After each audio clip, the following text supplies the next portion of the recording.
Dear speakers and honorable guests, I'm honored to be invited by Turkey's first third-generation university, International OSTİM Technical University. Today I welcome all of you from rainy London, and I'm going to moderate this webinar for almost 1.5 hours. Of course, today we will have 3 esteemed speakers, very prominent experts on energy and diplomacy. But before start with their speech, first of all, I would like to briefly mention about why we choose today's topic as new global energy transition in the age of COVID-19, opportunities, and of course, risks, pros and cons. So, as many of you know, on Tuesday, just 2 days ago, the UK entered third nation lockdown all around the country. And of course, other countries like Turkey also take some steps and have been announcing severe restrictions as you follow the news. Yes, COVID-19 is a test like no other, and never before have the lives of so many people around the world have been affected at this scale or speed. And yes, COVID-19 at the very beginning was purely just a public health issue. But now, dramatically, the situation changing. And when we look at last 9 and 10 months, we see that it affects every side of our lives. It affects relationship between even your neighbors, your kids, schools, our working behaviors, as many of us are working from home. And also countries' diplomatic relations change as well. For example, in March, as far as I remember, in one night, oil price war started between Russia and Saudi Arabia as Russia overproposed oil production cuts in the midst of COVID-19. And of course, following that, as you remember again, oil prices collapsed with the biggest drop since 1991 Gulf War. So, on the other hand, even some diplomacy terms change, like we started to use mass diplomacy, we started to use vaccine diplomacy, instead of using humanitarian diplomacy or cultural diplomacy. So now I'm asking, what about energy diplomacy? Of course, this pandemic affects the electricity that we use in our homes and in our offices and schools. And after we realized that COVID-19 has very huge relationship with clean air, as that the pandemic is related with chronic respiratory disease, now, many years later, thankfully and finally, we started to ask that question: how much clean is my air? And we started to think about air pollution and also gas emissions.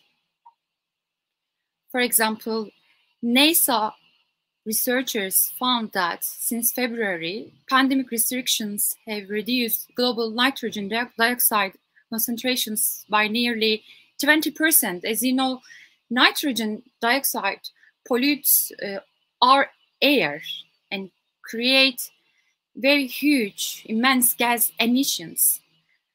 And as I said before, NASA's finding 20% is really amazing level when you compare with the past. And of course, the countries prepare themselves to reach Paris Climate Agreement's temperature goal, which is keeping it at, they are targeting to keeping it 1.5 degrees Celsius. So now policymakers start to think about energy transition and green energy, which will be explained by our esteemed guests, of course. So the most important question we are asking every day is, will our day today ever be the same, really? So within the context of this webinar, my question is, will our energy ever be the same? So we will start with dear Mehmet Öğütçü. He's an international recognized authority on infrastructure, of course, energy and diplomacy as well. He is also chair of the Bosphorus Energy Club in the UK. It is important to note that he will leave after his speech due to his busy agenda. So if you have any question, you may ask during his speech, and then after he finishes, I can share those with him. So, Mr. Öğütçü, what are the opportunities and risks of COVID-19 on energy transition? Our online floor is yours.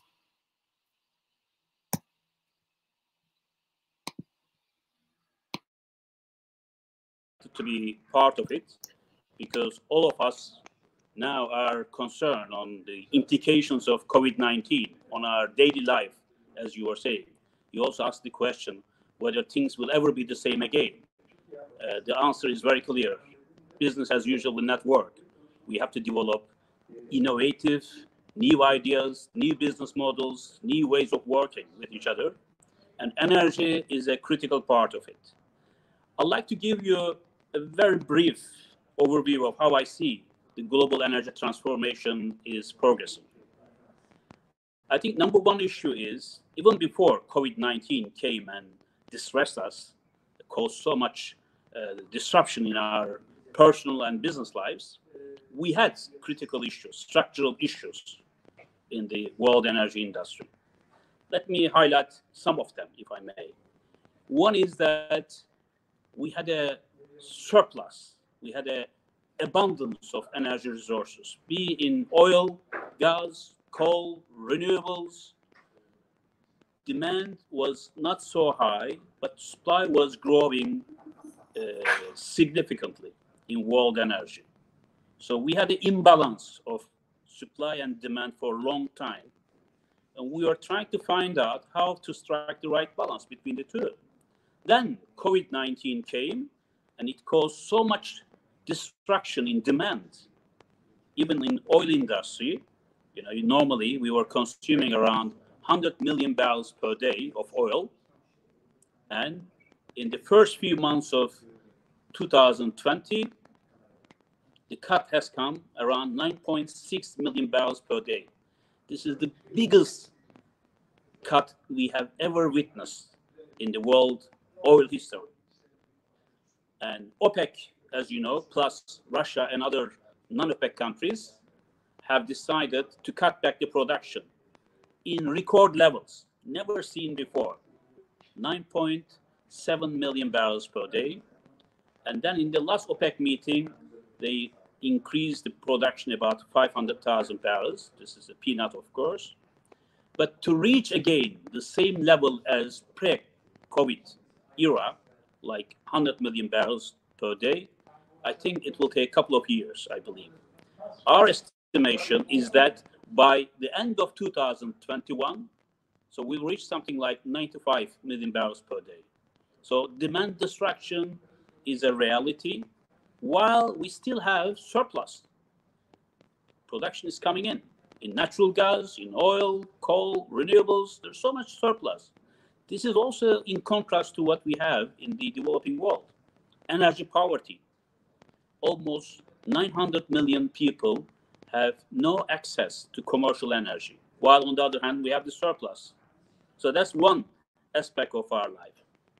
Second is that fossil fuel era might be coming to end at some point in the future. But our foreseeable future will still be dominated by fossil fuels. And what will happen is probably we will see the demand peaking in oil around 2025, in gas 2030, according to our projections. So there will be less and less demand. We have to be prepared for that. Fossil fuels will not be eliminated, will not be erased from our energy picture for a long time to come. Look at China, the world's largest economy now by any definition. And still, the Chinese energy world is fueled by coal, almost 80%. So to reduce the share of coal in energy mix in China by 2050, in terms of coal, it will be around 55% still. So more than half of Chinese energy will be using coal, even 30 years ahead of us now. So we cannot just say that our future is not going to be fossil fuels. It will be, whether we like it or not. However, in parallel to this dynamics, we see the rise of renewables, not only hydropower, but also in wind power, photovoltaic solar power, in hydrogen power, that's coming quite quickly to the market as well. But if you look at the overall picture, the share of renewables in world energy right now is around 15%. That includes also hydropower, not only wind and solar. In some countries, it's much higher. In some others, like Russia, for example, and wind and solar in Russian energy mix is less than 1% right now. And it's not going to change much by 2040. And Russia is the fourth largest energy consumer and probably first largest oil, second in gas, and third in coal production and export in the world. So we are not talking about small countries. Then also the players in the world energy have changed. Now the US is overtaking Saudi Arabia and Russia as the #1 producer of crude oil. Then very soon, probably thanks to shale gas potential in the US, it's going to replace Russia and perhaps Qatar in LNG. So the players are changing. There are new provinces of oil and gas coming into the picture. However, if you look at because you have to follow the money. If you follow money, you might discover new dynamics emerging. One of them is out of $1.5 trillion invested in energy industry last year, the bulk of them went to renewables, cleaner energy, efficiency, hydrogen, and photovoltaic, solar, and wind energy. And the share of fossil fuels are significantly less than what it used to be. This is a good news or bad news? Bad news in the sense that if you don't invest in the new oil and gas production, and in the future you will have a supply crunch. And renewables will not replace oil and gas so quickly. So we will have trouble ahead if we don't manage this transition from fossil fuels to cleaner fuels in a smart and rational manner. The other matter that I think we have to bear in mind is climate change. In world energy, it's a game changer. Before, we were paying lip service to climate change. Yeah, it's good to have it because it's going to prevent warming, global warming, but nobody took it so seriously until recently. Now, climate change has to be factored in every government policy, in every business decision. And look at the European Union, which adopted recently the Green Deal, or Yeşil Mutabakat in Turkish, we call it, and by which the trade, investment, financial relationships will be transformed significantly. So if you don't comply with the EU regulations, criteria, benchmarks, you will have hard time exporting to EU markets. You will have hard time accessing European financial markets, capital markets, raising your funds for projects. So this is critical for every country in the world, including Turkey, to adopt policy measures that will probably comply with, as soon as possible, of course, it will take a long time, with such benchmarks. It's not voluntarily, it's obligatory. It's up to you, take or leave it. If you don't apply, if you don't comply with it, you will be foregoing all the benefits, opportunities that we have in mind. It will create more risks than opportunities.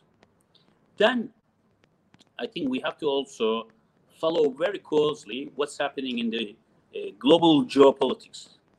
We are entering a new era of geopolitics in which the old patterns like oil and gas, who is owning it and trading, and strategic choke points of Hormuz and Gibraltar and Malacca Strait or Bosphorus, These were important geopolitical assets. But in the future, we will have a different type of geopolitics emerging with renewables rise. So more lithium, cobalt, nickel, wherever they are produced in Africa and Latin America, will be the new commodities like oil and gas. So whoever controls them will be determining the new geopolitical game in the world. And also geopolitics will change now under Biden. He's going to take over presidency from 20 January, if things go well, because we saw yesterday some disruptions to this, about 4-hour occupation or insurrection in the US Congress. But I believe that things will be smooth over and we will have a peaceful transition of power. He will have a totally different agenda in energy in the United States. It's not going to be what Trump called global energy dominance. Now what we are going to have probably a more benign, a more collaborative and consensus-based energy policy from the United States. Climate change is coming back as a major factor to reckon with in the US. And President-elect Biden has appointed John Kerry as the new special envoy for climate change, upgrading the level of climate change matters in US policy. Like the European Union, they also have the new Green Deal, which will have more or less the same restrictions and benchmarks that we have to bear in mind. For countries like Turkey also, climate change will not be just a simple matter because Turkey has signed Paris Agreement. However, we haven't approved it in Parliament. I think we have to speed this up. Otherwise, we will be left alone. Even China is taking a quite strong lead in climate change matters. Geopolitics are tensions are flaring up everywhere in the world. Most recently, we saw critical changes taking place in East Mediterranean, where Turkey is lined up against an alliance of Egypt, South Cyprus, Israel, and also Greece. European Union, United States, Russia are taking more or less similar line in this area. It's critically important for countries like Turkey in terms of its access to high seas through EastMed, and also natural gas and oil resources that exist there. So similar tensions we had in Ukraine. You remember that Russia had to intervene in the eastern part of Ukraine. Then Russia also almost occupied Abkhazia and South Ossetia and Georgia, then annexed Crimea. These are important developments in the Black Sea. Then Turkey also has discovered around 410 BCM of natural gas reserves in the Black Sea. So these are game-changing developments. And China, of course, is the real game maker in world energy, given that it is the #1 energy consumer and a major exporter and importer of oil, natural gas, and coal. And this BRI, or the Belt and Road Initiative, one of the objectives is to make sure that China protects its own supply lines. Therefore, India, another country where dependence on foreign imports of energy is around 85%. And so we will continue to have geopolitical frictions and tensions over the coming years because still the world energy balances have not been settled significantly.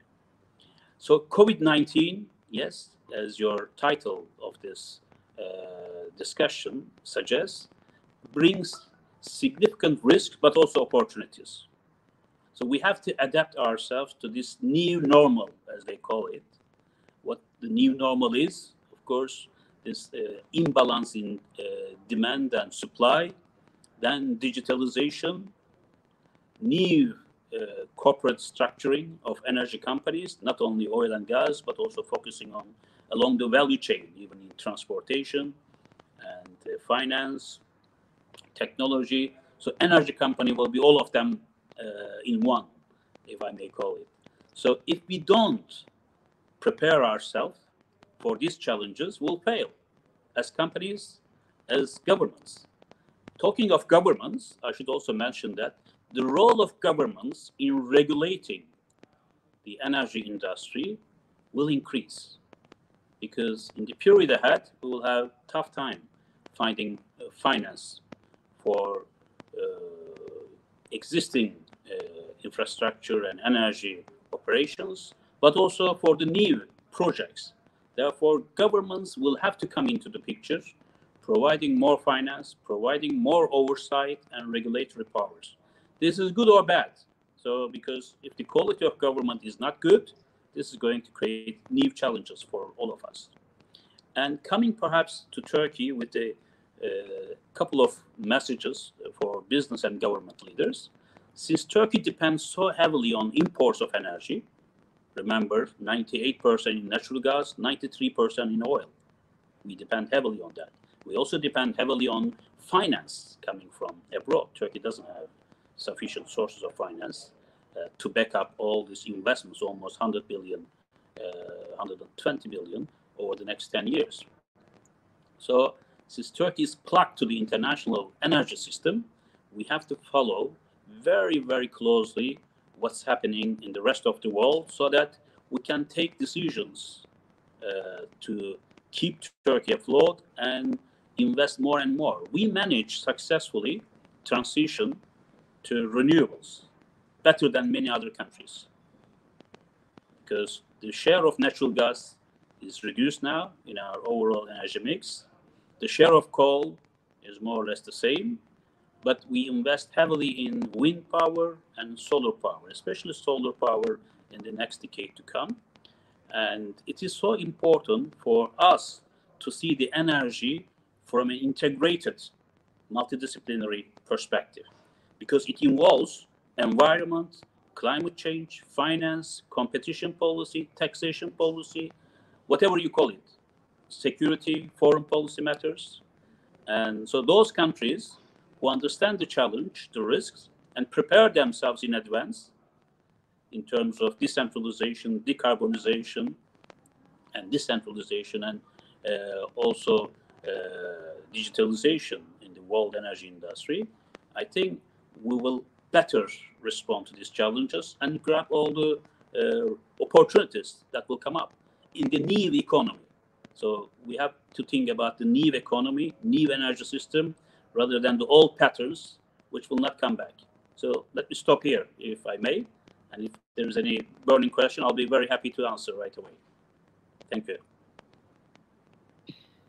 Thank you so much, Mr. Öğütçü. Thank you for sharing your valuable information. Yeah, you highlighted Green Deal. Actually, it is very interesting for me. That's why I have very quick and brief question about this issue. Really, personally, I would like to learn from you.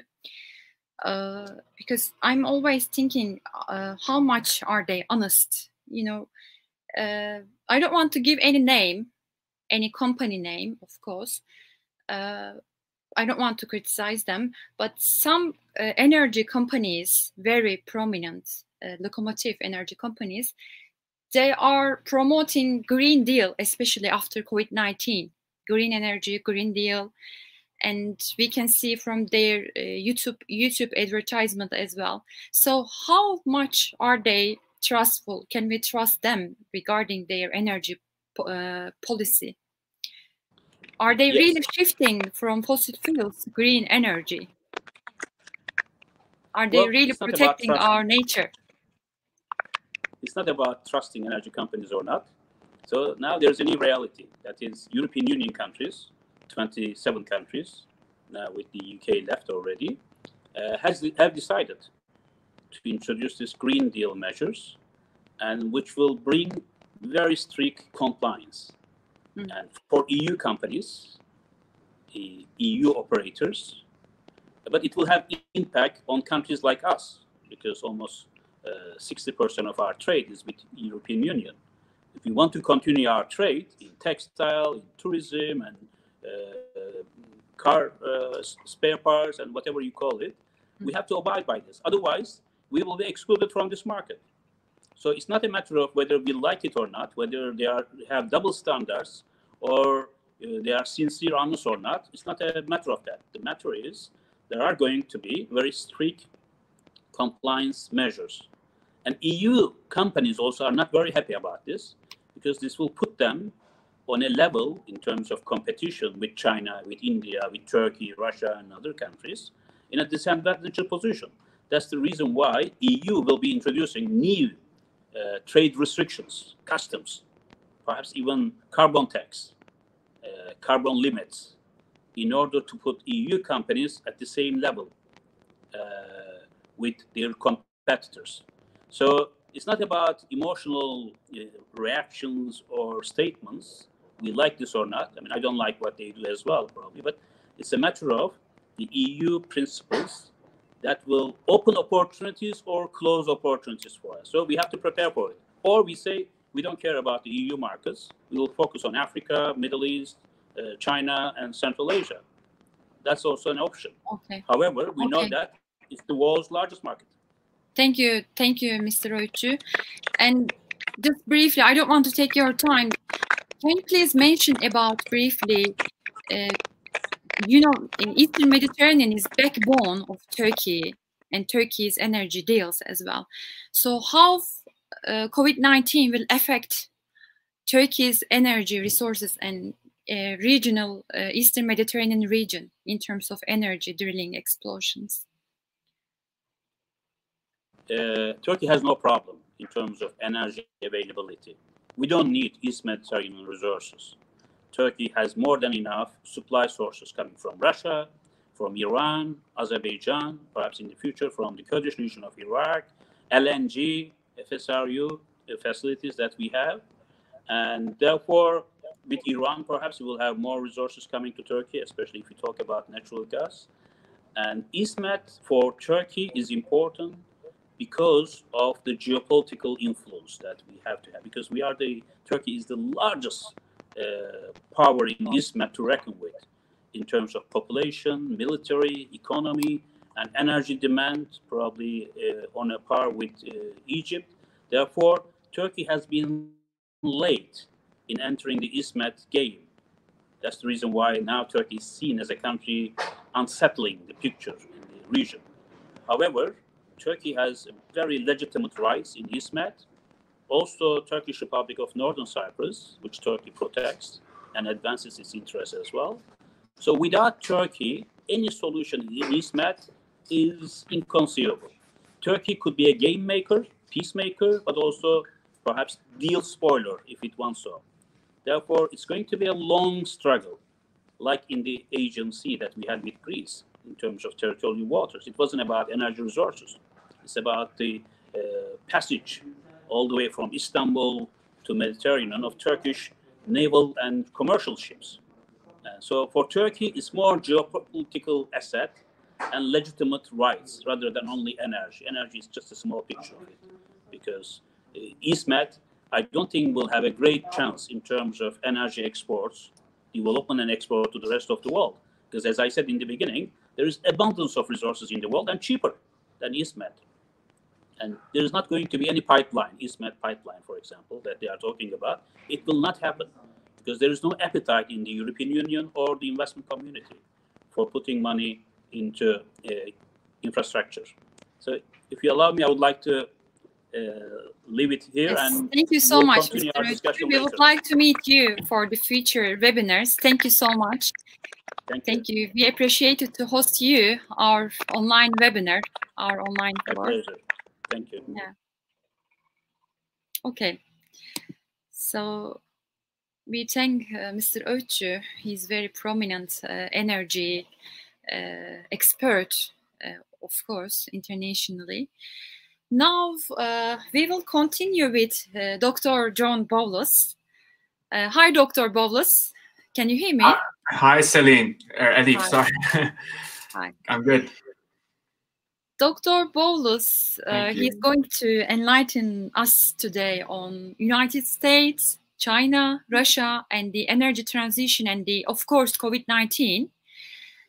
But let me briefly mention about his background. Dr. Bowles currently serves as a researcher and lecturer at the Center for Energy and Sustainability Development at Kadir Has University in Istanbul, Turkey.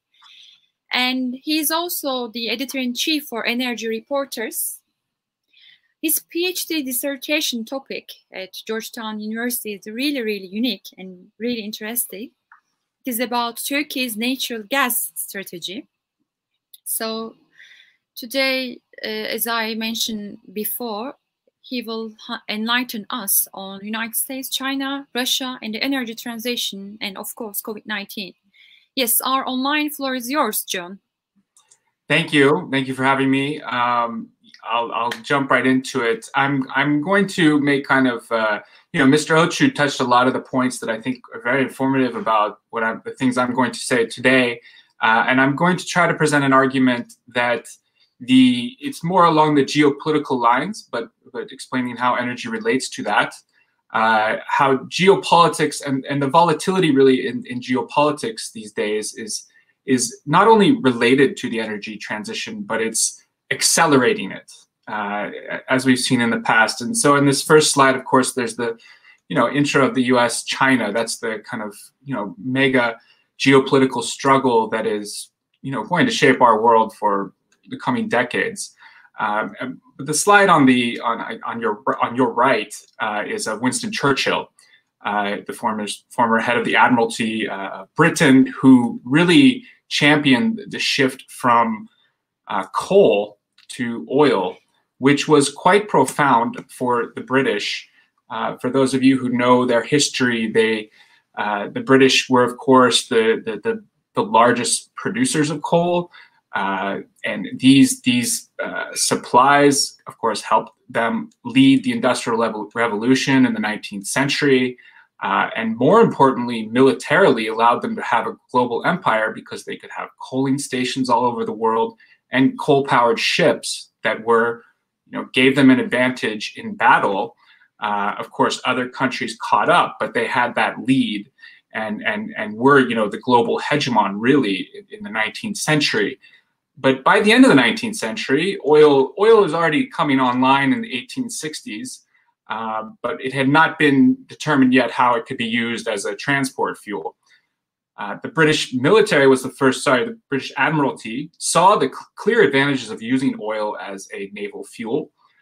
You can make a ship stay out at sea longer. It was much cleaner to use. And more importantly, it was much more powerful. You could accelerate faster and thus achieve greater success as a navy on the sea. So they took the really courageous step of abandoning coal for its navy in choosing oil instead, which is courageous because they were so powerful in coal.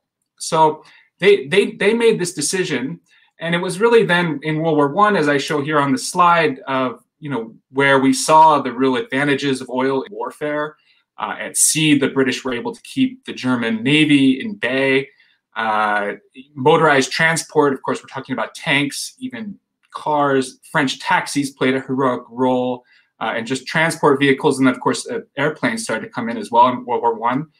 The Germans were very strong in coal and only had railroads. So you can imagine the flexibility differences that oil offered. You can see, too, so of course, they increased their navy. And then the United States began exporting massive amounts of oil to Britain during the war. And it's this transition, this military context, this geopolitical rivalry that really accelerated, I would argue, and stimulated the transition from coal to oil back then. And of course, the United States rose to power very much with oil. It owes its rise to that. It again had a global navy. And was the largest producer in the world and the leader of producing the technologies that oil could use. So I set this tone just to historically put it into perspective in terms of what geopolitical context we are in today. I think you all are largely familiar with the idea here that Russia is, of course, a major producer of both oil and gas. The United States is leading in both production of oil and gas, but the United States also consumes quite a bit. This, I should also add, is 2019, and I'm a little less sanguine about that the United States will maintain these levels of production. This was the peak, at least so far, and we've just seen a lot of investment sour on shale and shale oil, these things. So You know, how long the United States can be a major producer of oil is very much debate. There is plenty of gas, so I think that will be around for a couple decades. China, of course, is, you know, I guess like Turkey to a large extent, in the sense that they need to consume, you know, they need to import oil and gas to meet their demand, as we see here. So, you know, that very much shapes kind of the background of the energy transition. And I like to call it energy transitions because I'm not the first, but it's very unlikely going to be a, you know, an oil to one dominant resource going forward. And each country is going to have to take its kind of own path to transition away from fossil fuels. So that's why the plural is often a better way to frame it, I think. But when you look at history and energy, it is the global hegemon that tends to essentially shape the global energy system. And that's very much why we have today, you know, the United States is still the global hegemon. And is very much still into oil and gas and fossil fuels, and the rest of the world kind of has to adapt to that system. But we've, you know, along with the British shift to the United States, that shift in power, which was also involved with volatility with Germany, as I said, that's when we saw the first major shift. And I think today, you know, with China, you know, essentially because China is a rising power and threatening the United States hegemony, they're essentially opening up the opportunity for the global system, energy system, to change. So with this in mind, you see, you know, the interests of Russia and the OPEC countries, as we have here, are clearly to keep this system going. You know, we still depend on fossil fuels for 85% of our energy consumption. Russia and the OPEC countries want to keep that going.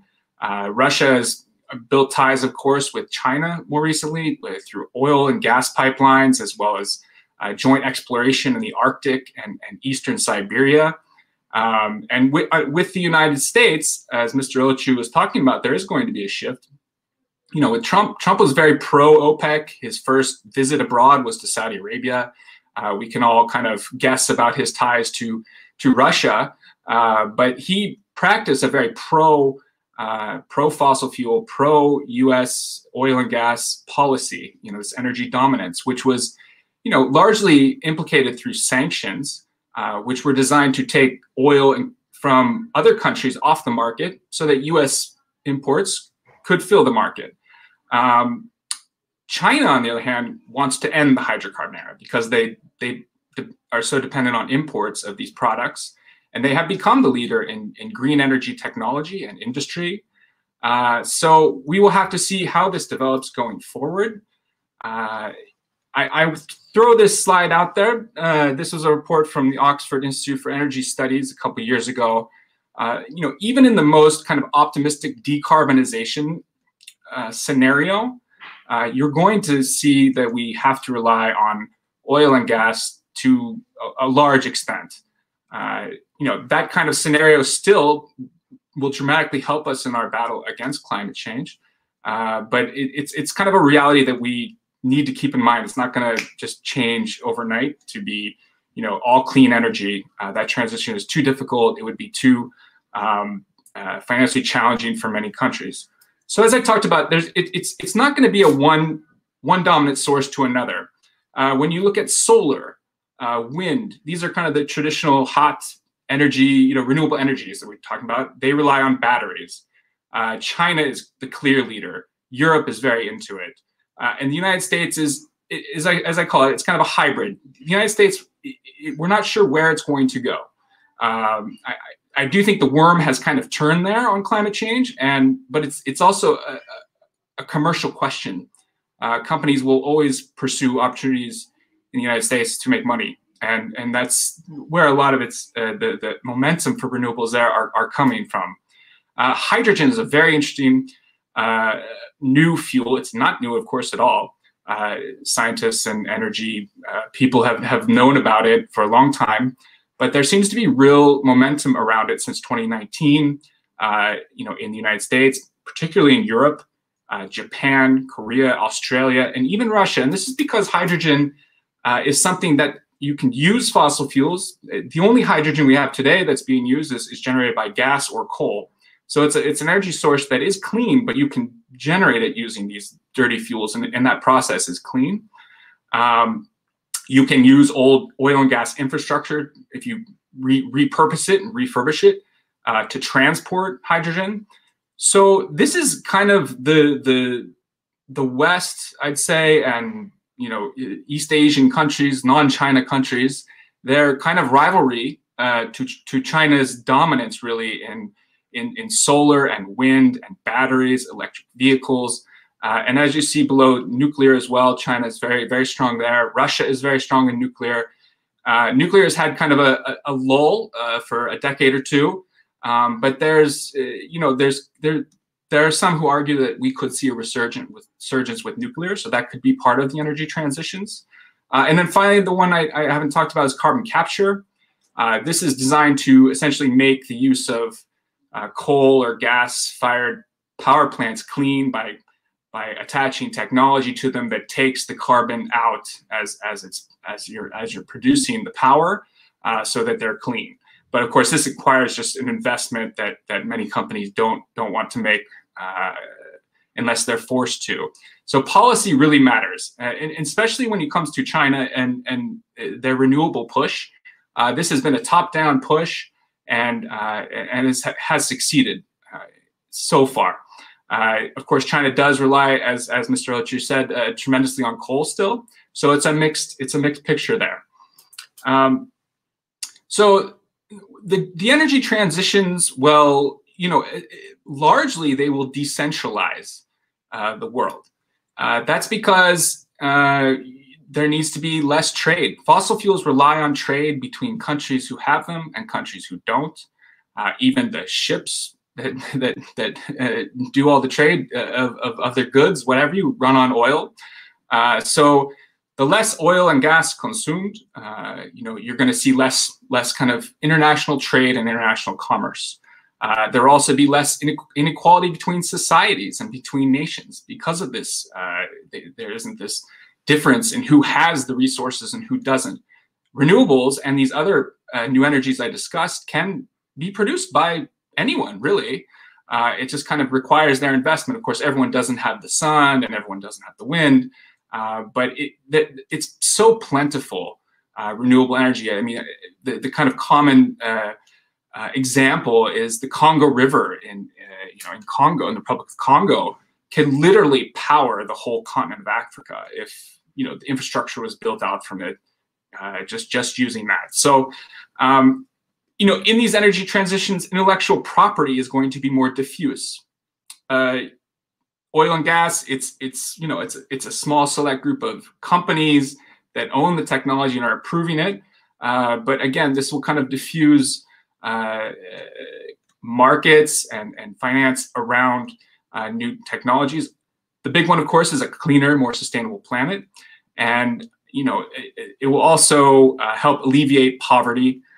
In terms of new technologies such as microgrids and off-grid solutions. These can bring power to people in rural areas.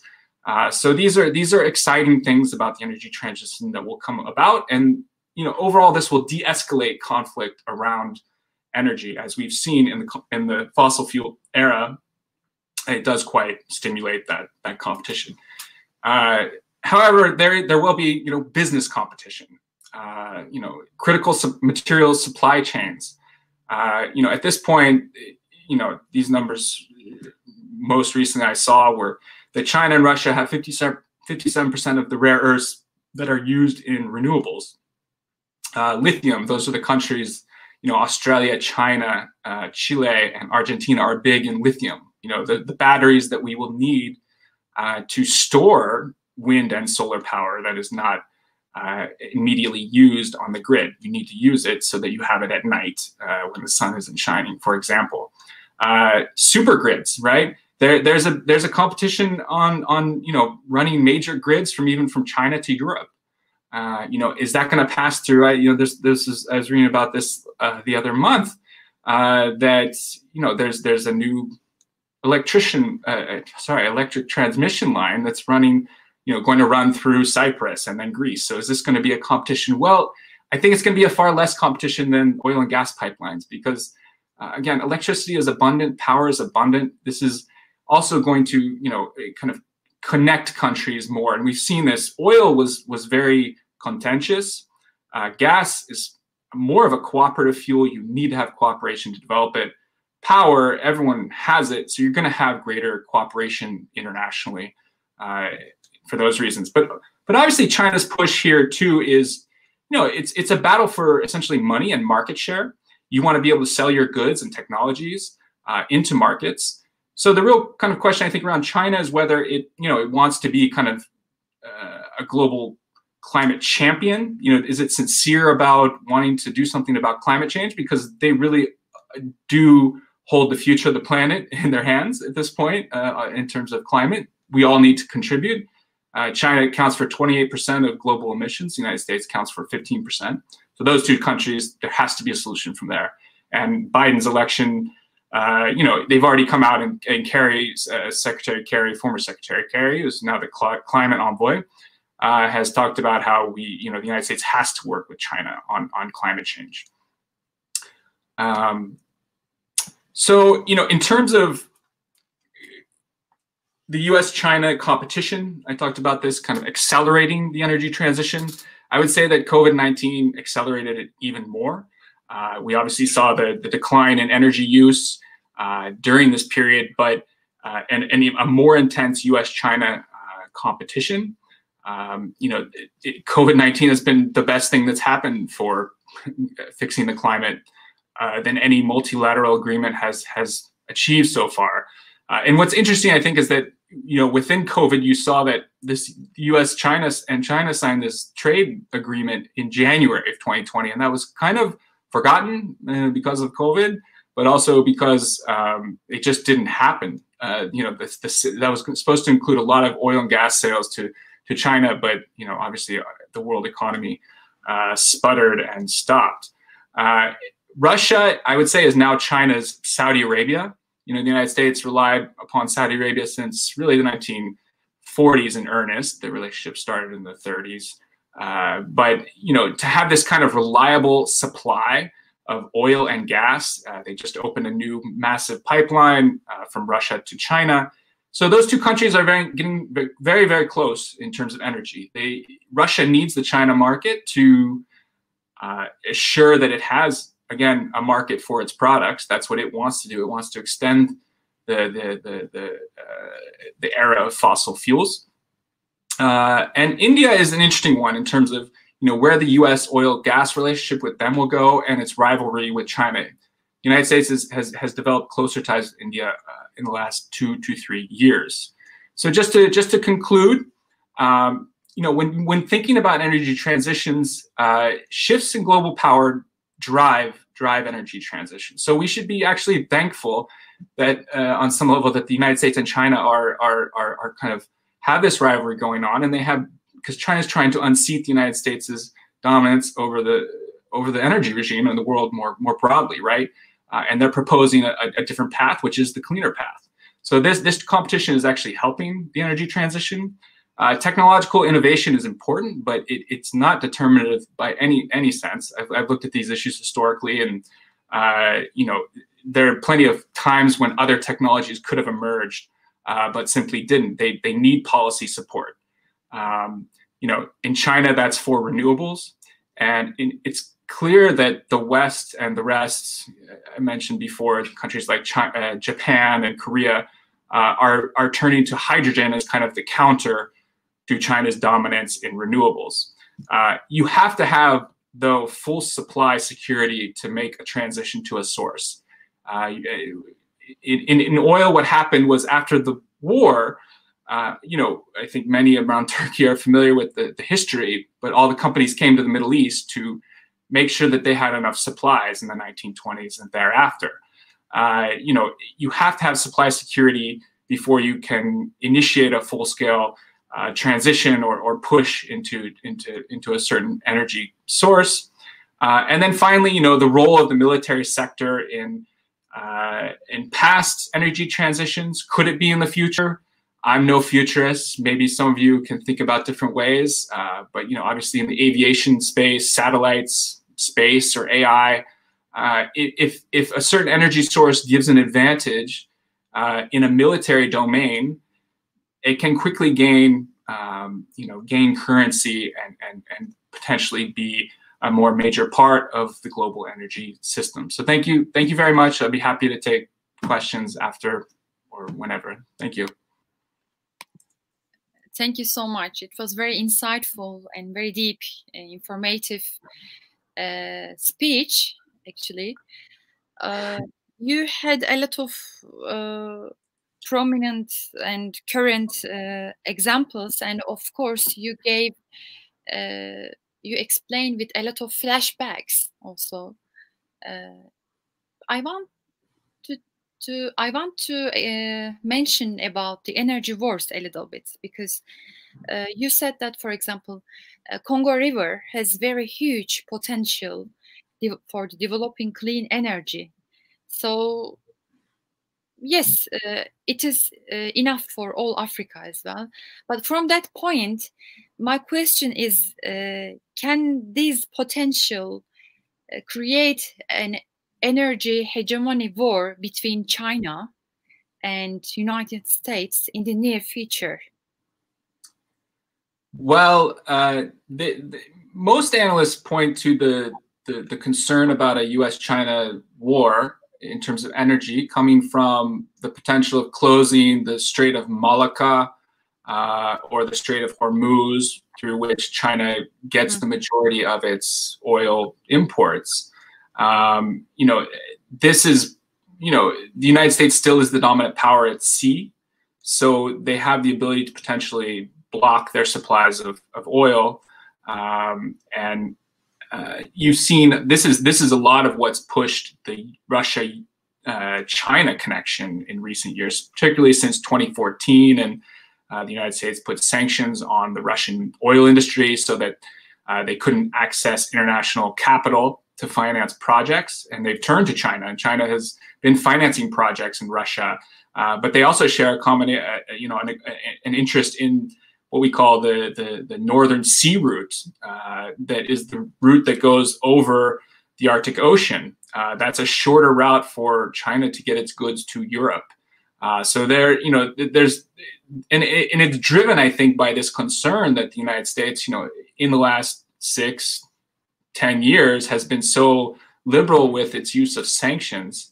Were it to put sanctions on China, what would it do? Well, now it has that Saudi Arabia, right? It has that supply security kind of there with their relationship with Russia. In terms of Africa, I don't see kind of fighting there over that kind of resource. I mean, the African question is more one of governance, and if you could have enough investment in transmission lines to bring it to the whole continent. But I don't see that bringing the U.S.-China to a clash. Yeah, thank you for your answer. It was very deep explanation. Thank you, dear John. Now, Professor Birol Kılkış, he's going to enlighten us on energy, exergy global crisis, COVID-19, and quadrilemma. First of all, I would like to mention briefly his background. He initiated a lot of green and renewable energy projects all around the world, even at NATO. And we can say that he is really, really the guru of renewable energy in the world, all around the world, to be honest. And currently, he is the vice chair at Renewable Heating and Cooling Platform of the European Union in Brussels. And also he is giving lectures in the Industrial Engineering Department of OSTİM Technical University in Turkey, in Ankara. Professor will also share some closing statements as a suggestion on the relationship between COVID and how must we take the right and serious steps for energy transition as well. So Professor Kılkış, floor is yours. Thank you very much. And I send my best wishes and greetings from Ankara to all of you. Let me immediately start to share my slides. Can you see the slides now? In full screen? Yes, yes, we can see. It is perfect. Yes, thank you very much. Yes, maybe you will see a couple of unknown words like exergy, quadrilemma. Quadrilemma I will be explaining, and exergy is indeed the potential of any given energy source for useful work. And I will also explain that. So let's go over. But before starting, I have two comments after having heavily fossil fuel based discussions before me. And I would like to change the topic a little bit and put the conference or the seminar back to the track with COVID. Yes, COVID-19 has reminded us one more time, or maybe the last time, I am serious about that, the last time that climate crisis, as the UN General Secretary has mentioned very recently, has surpassed old buzzwords like what? Coal, gas, oil, money. We have already passed these issues. It is a real danger. And yes, we are in a battle. But what kind of battle it is? Battle for life in terms of climate emergency. Not for money, not for dominance, not for oil, gas, or economic power, or politics. So in this respect, I will also try to change the energy policy into exergy policy. This is what is the basic issue today that we all have to tackle. Let me start with the climate emergency. As I mentioned briefly, United Nations Secretary General urges all countries to declare climate emergencies, and about 40 countries have already done that. And Antonio Guterres further underlines that something must be done more to hit near net zero emissions. Well, this is a good comment, but I'll show you that net zero emissions is not possible, but nearly zero is possible. This is the question mark that I will also try to answer in this short period of presentation. So what does he say? It is essential that the European Union commits, this was an address to EU, it is essential that the European Union commits to reducing emissions by at least 55% by 2030. The Climate Ambition Summit on the 5th anniversary of the Paris Agreement represents a clear opportunity for the EU to present its more ambitious climate plan. So it is an opportunity. And the COVID-19 has already shown this opportunity. Maybe this is one of the few advantages, not advantages, but opportunities or window of opportunities that COVID-19 has indicated. Well, let's have a photovoltaic electric generating system. Well, the photovoltaic PV unit, let's say on our roof, provides or produces electric power. It's a high quality, high exergy, because about 95% of the electrical energy may be transformed to useful work potential in the economy, in the energy economy. But it doesn't use further the heat that it accumulates. So it destroys some useful work potential. Yes, it extracts some carbon dioxide from the stock, but it adds even more, which we never talk about this. And that's why I say not energy diplomacy, but exergy diplomacy, exergy. This is the second law of thermodynamics. It has been around since 1850s. It's well known. It's in the textbooks, but we don't use. And this is the shame of the humanity. I have to speak very openly. So from the solar energy exergy, we destroy in the form of heat, which is not as high quality as electricity, I have to admit, but a large portion goes destroyed. So what happens? So what if we destroy it?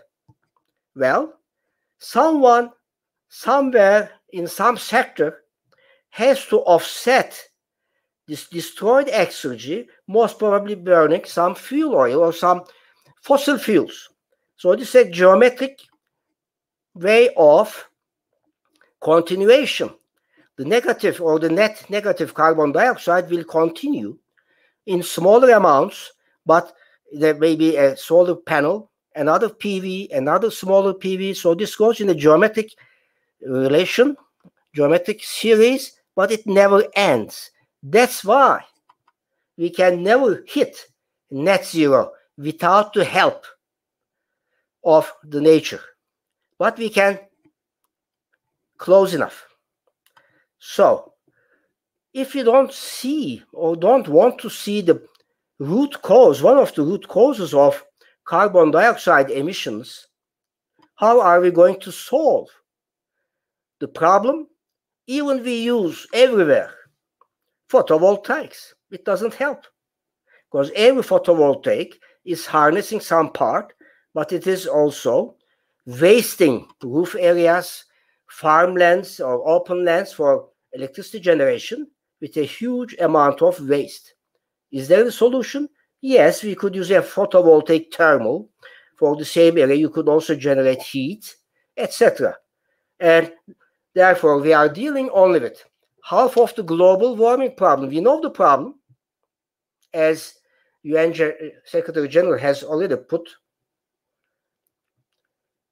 We don't know bigger than almost or half of the potential solutions. And without these solutions mobilized, we will never get to the Paris Agreement.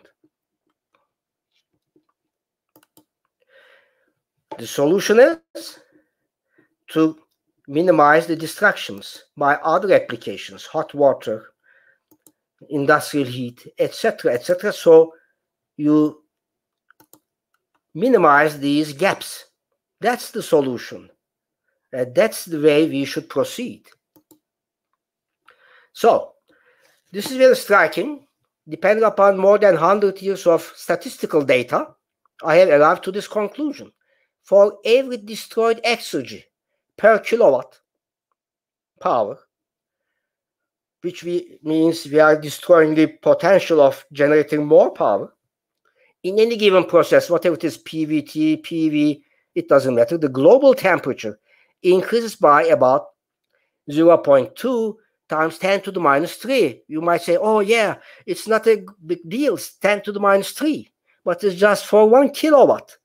And let's mention that according to several statistics, the annual amount of global carbon dioxide emissions, energy spendings, and then multiplied with these numbers with kilograms or billions of oil barrels, then you will get some reasonable numbers. And this is something that we don't want to see. We have to see it. As I said, we are in a battle, and the battle ammunition is this red line. So, where is Paris? It has been 5 years. Where are we now? There's another diagram. So, let's start with, as other eminent speakers said, we are almost in the verge of 20% renewables. Okay. As you see, it's a geometric way of trying to reach the Paris Agreement in 2100, last point, without hydrogen economy. Let's see hydrocarbon economy that we have been talking about before today. Oil, coal, whatever you do, even with 30%, you will stay here. Never come here. Paris is too far for you. Hydrocarbon economy, but let's include some hydrogen, but from coal. For 1 kilogram of hydrogen, you have to spend about 8 to 10 kilograms of coal. You have to burn it. So they have more carbon dioxide that you get a clean energy. So hydrogen should, of course, be from renewables. Let's say, even by definition, you reach 100% renewable, as I said, you will never be getting rid of fossil fuels, admittedly. And therefore, it will be a vicious cycle, because more renewable systems you would like to put, you have to spend some fossil fuels as an embodiment for manufacturing, materials, etc. So you will never come back to zero. But the only way is to get peace, not only between countries, but peaceful with the nature, not cutting the rainforest, etc., and not running fighter aircrafts every day just for practice all over the world, for dominance. Be peaceful with the nature, and then nature will help you, and then with the nature you can really come to Paris, where Paris has forests. So a forest is the last step. How we can decouple sustainable development? We are talking about sustainable development. What it is? EU has 20-20-20 goals that I am also incorporated. 20% savings, renewables 20%, which it seems that we already achieved that by 2020, efficiency by 20%. Okay, but these have limits. Efficiency cannot be exceeding the first thermodynamic law of first law, 100%. Savings, you cannot stay in cold. Of course, you have to spend some energy for production, for your comfort, etc. But what is missing is this. In this equation, the carbon dioxide is linearly proportional with the renewables. More renewables, less carbon dioxide. Higher the efficiency, which is inversely related. Low carbon dioxide, and of course savings. But they are all plus. This shows that even you make them zero, you cannot go beyond zero or negative carbon emissions. You are always on the plus side, as I've shown before. So this is just an economic development. It doesn't help you.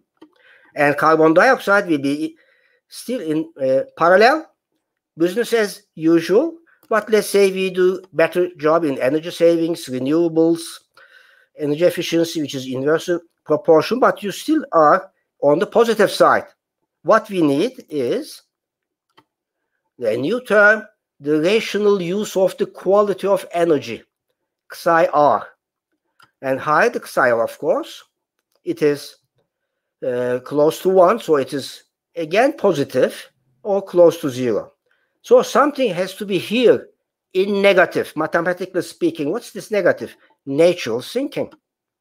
But what we can do is just reduce our emissions down to a point that natural sinking will be able to take over. And then you will have a nice curve that can go below 1990 levels, which will take you to Paris. And the sustainable development comes into the picture, not economic. It's a sustainability. Human Sustainable Development Index is increasing, while carbon dioxide is going down, negative, by decoupling and decreasing, of course, carbon dioxide.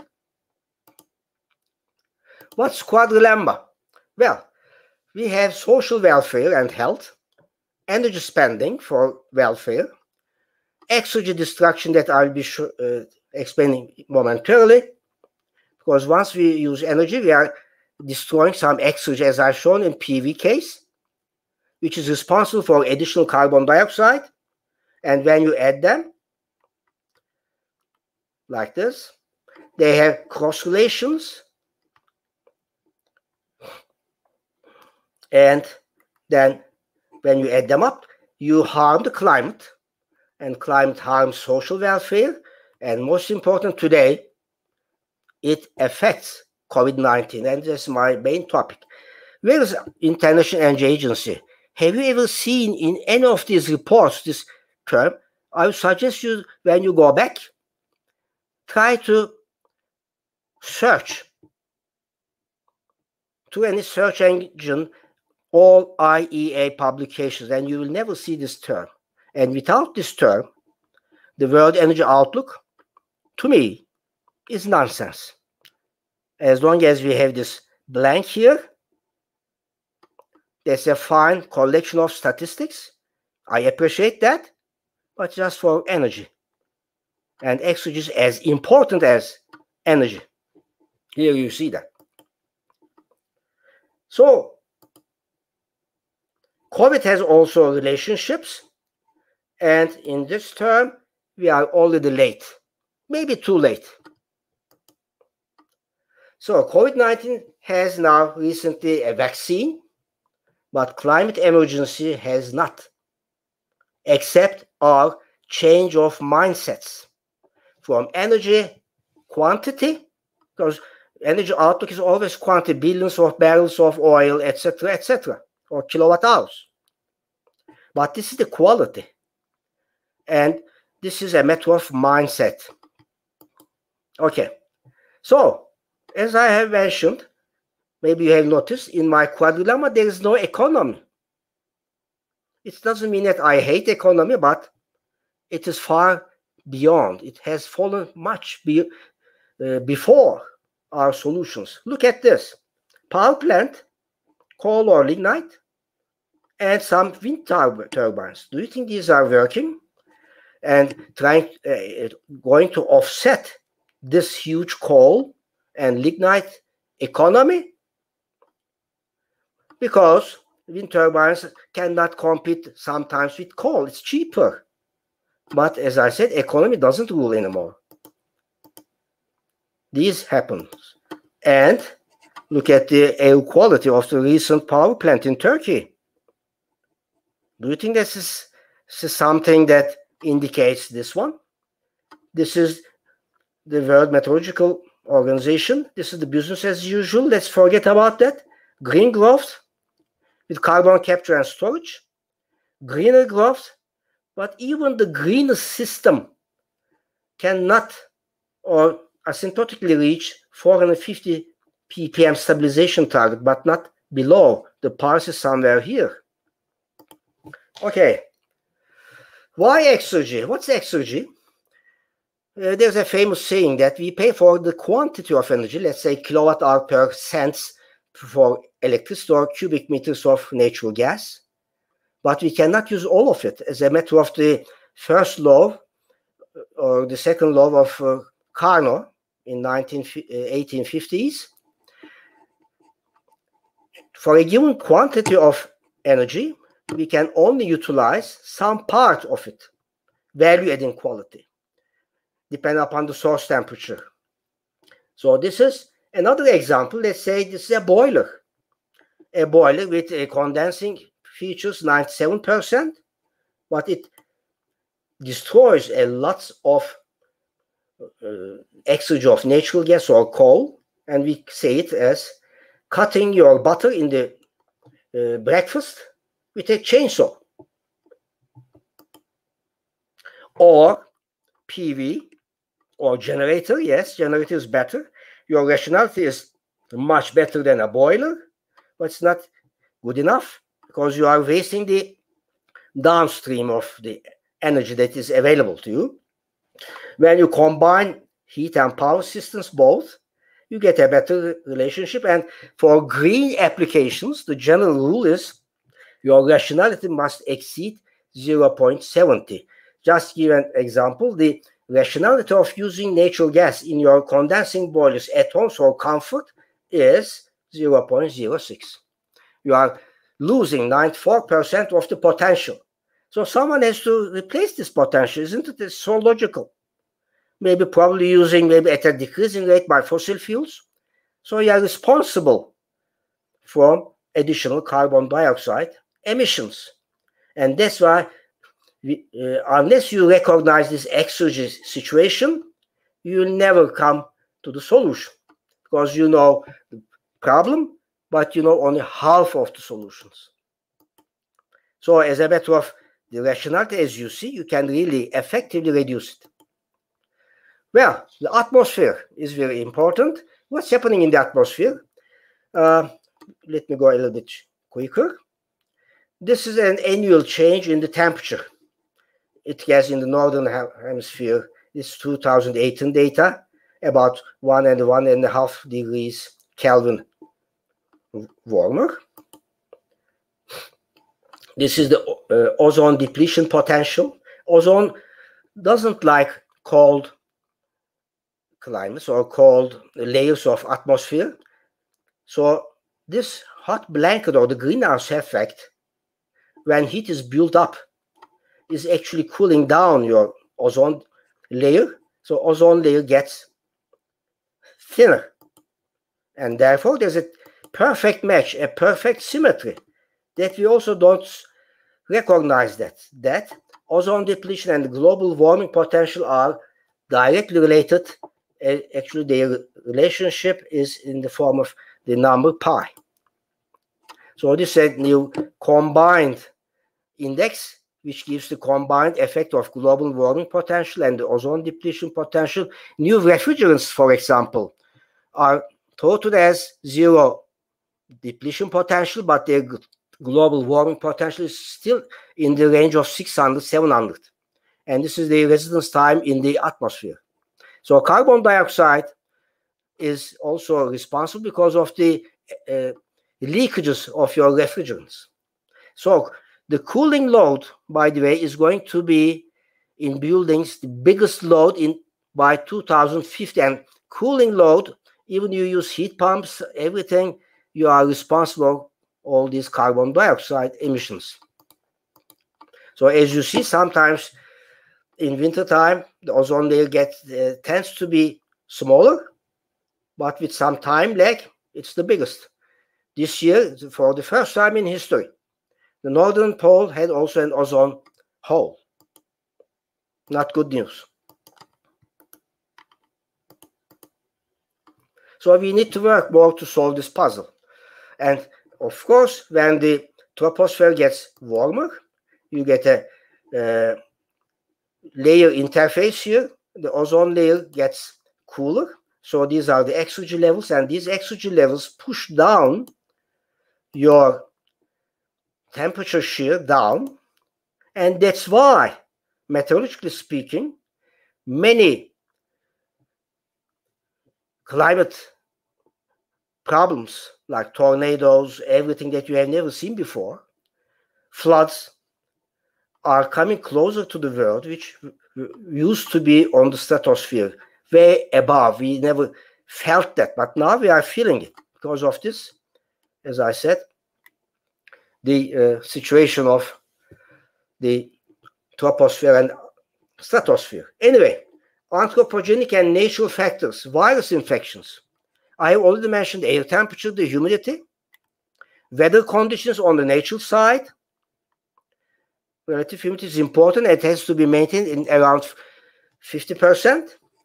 Population, transportation, economic activity, air pollution, which is important, are all squeezing in virus infections that I have shown in my quadrilemma.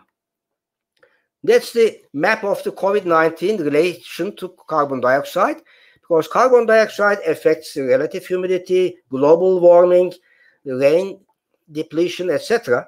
So we are, as you see, in some small exceptions, very far from the ideal minimum risk level. We are either on this side or in the side. So what else we should expect? Of course, pandemics, because we are not here.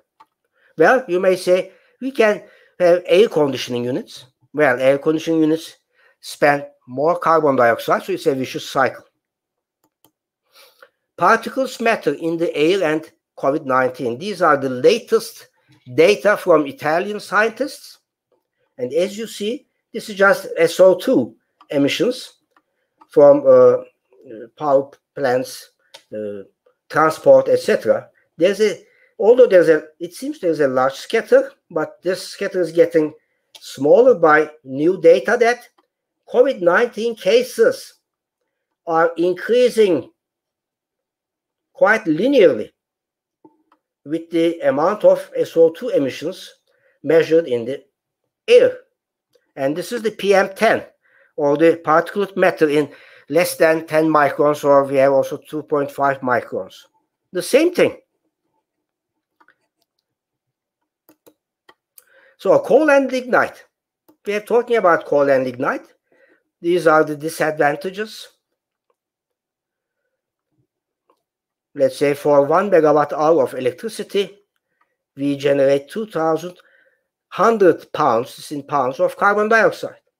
And we still insist on fossil fuels. It seems to be stabilizing, even with CPP. Well, renewables are on the rise, but still coal is a source by 2040. This is again a nonsense. Can we comply with Paris Agreement, as I mentioned? This is for Istanbul. Remember that there was a 10 to the minus 13 emission rate, but now just for Istanbul, multiply this by million tons of CO2. And it was per kilogram or ton, so you make the conversion and you can see how much it changed from 1990 to 2016. These gray lines are according to 1990, and these are the small issues are from the last year. And the COVID safe is here, according to the previous literature. So we are far above. For Ankara, the days in a year in 2018 that exceeded the PM level is out of 365 days, 287 days. Istanbul closed 248. So just by masks, by social distancing, etc., which are just daily measures, I am not going to discredit them. They are essential. They are necessary, but far from sufficiency. Look at that. PM10 was exceeded 287 days. So we have to do something else, and that's the exergy. And the CO2 emissions that we think about are much higher than, this is a data from the United States. This is the reference. Especially at the peaking times, the fossil burning power plants or natural gas plants in this case have much higher ppms. And they never report that. So coal and lignite must be rationalized. Well, we need coal, okay, but we have to burn them in much more rational and cleaner technologies like fluidized beds, etc. And also the electricity. Unfortunately, to maybe 80% that the people that I talk on the street, I ask, what's energy? Oh, it's electricity. What about heat? What about cold? Electricity is something like the buzzword, and it's the only sort of electricity. Yes, it is important. It's a high quality, but it's not something that will just show. This is how the electricity is seen on the one day before electric market, like Istanbul market by EPİAŞ, which I name it money grabbing market. But actually, we have much more background, efficiency losses, exergy destructions, which are responsible for carbon dioxide, NOx, I have shown that with pandemics, particulates, climate warming, ozone depletion, water loss in the cooling towers, which is twice as much effective than carbon dioxide in greenhouse effects. And we just get power. But if you just keep trading electric power just in dollars and cents, and without recognizing also in coal and lignite plants you have radioactivity at the stack, again, this will be a dishonorable thing for the population. So we have to measure very closely whether the building is net electricity or net zero energy building, which is the latest fashions, let me say. But don't forget this so-called Bermuda Triangle. Buildings are both energy intensive and corona intensive. So we have to take care of buildings. Again, as I mentioned before, green is green as long as you use it in green applications. In this case, this is an example from China. In order to cut off some carbon dioxide emissions, they in the northern cold climates to replace coal and lignite, local fossil fuels, with wind turbines. It seems a bright idea. But if you use this electricity with such a high quality just for heating, even with a heat pump, your situation is actually not better than a coal stove. You have to use it as green. What should you use? Use the wind turbine in some income generating farmlands, maybe some transport, and use just the waste heat in heating the building, not directly from 2200 Kelvin burning temperature to 60 degrees hot water temperature. The in between is blank. You could do something like this is from the Istanbul third airport. They claim to have 20 megawatt hours of zero carbon dioxide. That's fine from a green energy provider, but using 4 megawatt hours of it in chillers to cool the terminal building. Of course, we need cooling, but we could do it with something else. The electricity must be used in applications where they don't have any other option. Electric transport, electricity, lighting, computers, etc., not for heating or cooling, because they put natural gas and a boiler. So the result, the rationality is 0.44. Even you don't buy green energy, even you use natural gas, but you generate both power and heat from the waste and cold, your rationality is going to be more than 0.70, which is about the threshold of green system. Okay, I have only maybe just 2 minutes. So green energy is not totally green as long as I take attention to the carbon dioxide emissions and ODP, the ozone depletion due to the leakages. Well, carbon dioxide has 4 components. The direct emissions, avoidable, I have mentioned that, radiation from lignite and coal power plants. This is the Curie unit. So you can transform it to carbon dioxide, and also ozone depletion.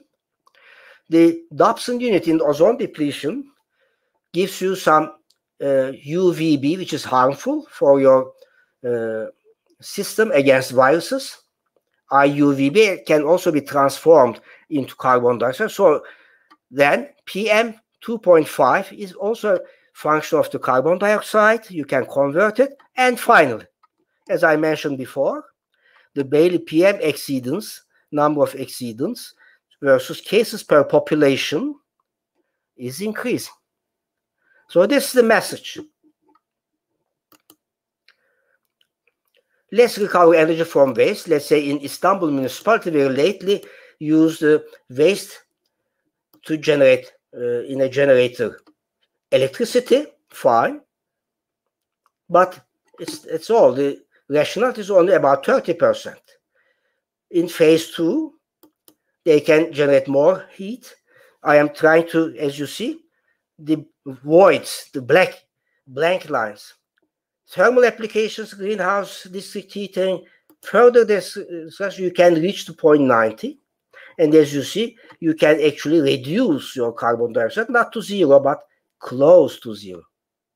So green energy must stay green. Plus, we have to use every bit of green energy in different applications to minimize the distractions. Otherwise, we get the climate crisis and pandemic, which is associated directly. And that's the baseline. And they say in this case, about 19 tons per hour was the responsibility. Well, X-ray is known since 1980s, but unfortunately, the listeners are so few, but I am so glad that you are listening me. And I hope you will give the message, spread the message. And don't forget, economy doesn't rule anymore. For recommendations, if you have time, I will explain that in the discussion or the wrapping period, but this is the last slide. If you go business as ratio, mass, and etc., the frequency and the amplitude will increase. With short term, we will be able to stabilize.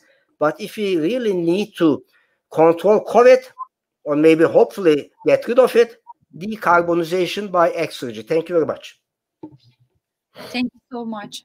We are honored to host you today with those all logical datas, and we are very appreciative. Thank you so much.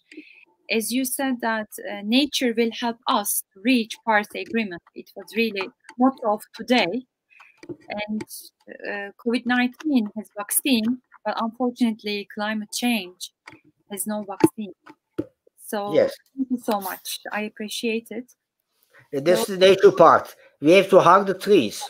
I am not a Greenpeace member, but we have to really get along with the nature and get friendly on terms of exergy with the nature so that we can really go back. Thank you. Yes. Thank you so much. So homeschooling. So homeschooling is good. I think good opportunity to teach our children. Yes, that's true. How to evaluate their energy. So I want to ask a very brief question. Actually, we are out of time, but just briefly one question. Which country has the best solutions and effective policies in terms of to fight against climate change? When we say, let's say, in the current situation and to reach the Paris climate target. So which country is the best country? For example, Germany has Energiewende project, maybe Energiewende. So what's your suggestion? Well, also the Green Deal, etc. But unless, as I mentioned, a new mindset to recognize that energy has two components which both affect equally the global warming or climate crisis lately. One is the direct emissions, which we can control, but the indirect emissions, which we insist not to recognize it. So in my scorecard, all European countries, including Turkey, United States, everyone, because they tackle only half of the solutions, they get failing mark from me. Well, relatively speaking, Germany, Netherlands with offshore wind turbines, etc. There are other countries, Austria, Denmark, northern countries in the Europe, have better scorecards, but maybe not F, but D. We have to be on the above sea level, C or A, B, and these grades I reserve for any country equally. Any country can do that because it doesn't really mean much rocket science, much investments that we have been talking about, not much capital. It's a mindset. For example, why don't we use the waste heat of power plants, whether natural gas, coal, it doesn't matter. It's about 2/3 of the heat is going through the cooling towers, which is greenhouse effect, to the atmosphere. You could use this heat, maybe 40 degrees, but today, European Union, that I am also involved, what we call fifth generation district energy systems. We are developing new systems to heat on the heating side with 35 degrees Celsius. These are possible. And what's the investment? The only investment may be just oversize your radiators. Put another radiator to make them to work with 35 degrees Celsius, or generate some new radiators with heat pipes, which they don't use even pumps, no parasitic losses. So the technology is there, and it is very easy. It doesn't really need to go to the moon, but we can see the other side of the moon, which is the dark side, by our minds. That's my answer. Thank you so much. Thank you for your time. Dr. John Bowles, thank you for your time. I appreciate it for your information about a global perspective. And Professor Birol Kılkış also. Thank you. Yeah, thank you for your time. Thank you. Today, really, I'm honored to host you here on the topic of new global energy transition, of course, in the age of COVID-19. So until next time, take care yourself, stay safe. You too. Bye-bye. Nice